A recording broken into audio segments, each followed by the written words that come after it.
pas normal que nos bêtes produisent combien 3-4 litres de lait par jour. C'est ça, non? Combien sont à plus de 4 litres? Combien d'éleveurs produisent plus de 4 litres de lait? Alors que dans d'autres pays, on produit 10, 12, 15, 20 litres, même plus. 30 litres de lait. Et on est content de ça. C'est pas normal. Quand moi je vois les bêtes maigres, on peut compter leurs côtes quand on voit les bêtes circuler. Mais c'est vrai. Et d'ailleurs, je dis même des fois aux éleveurs, mais toi tu dis que tu aimes ton bétail, tes bœufs, tu les aimes vraiment, regarde comment ils sont maigres. Donc, mes chers amis, nous sommes capables de devenir riches avec l'élevage.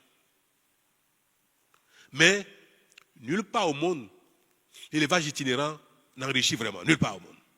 Ça fatigue les enfants, ça fatigue les parents. Quand on est vieux, on ne peut plus continuer. Les enfants ne vont pas à l'école, mais en plus, on gagne un peu d'argent, mais on n'est pas assez riche. Pourquoi? Parce qu'on est éleveur, on ne peut pas avoir une voiture. Parce qu'on est éleveur, on ne peut pas avoir une maison, on ne peut pas climatiser sa maison pour dormir avec sa femme dans le climatiseur. Parce qu'on est éleveur. Pourquoi?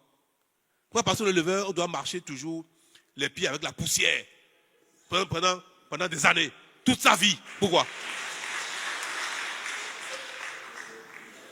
C'était comme ça avant. Il y a 1000 ans, 2000 ans, 200 ans.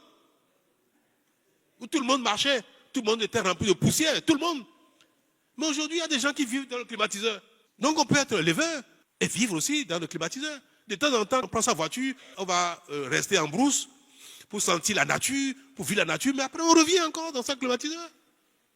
Donc je voudrais que les responsables que vous êtes, les personnalités que vous êtes, vous amenez les uns les autres à dire ce qu'on faisait il y a 1000 ans, 2000 ans, 500 ans et qu'on sort, le monde change, tout change. Nous aussi on va changer. Et l'État, aujourd'hui, demain et après-demain, doit aider la communauté des éleveurs, qu'ils soient éleveurs Peul ou non Peul, doit les aider à s'enrichir pour que le Bénin s'enrichisse. Le Bénin est riche du coton. Le Bénin est riche du soja. Le Bénin est riche du riz de plus en plus. Le Bénin est riche du cajou. Pourquoi le Bénin ne sera pas riche de l'élevage? Pourquoi? C'est ça aussi qui est notre intérêt à nous tous, les responsables que nous avons ici, pour dire que si on peut faire des activités économiques, faire du commerce pour être riche, le Bénin peut s'enrichir également de son commerce et de manière encore plus rapide que tous les autres secteurs. Plus rapide. C'est pour ça que nous allons tout faire et donner encore plus de moyens pour favoriser la production de l'alimentation de bétail et vendre de manière encore plus soutenue. Nous avons mis en place une politique de subvention de l'aliment de bétail. Je pense qu'il faut donner plus de dimension à cela. Donc nous allons travailler à cela.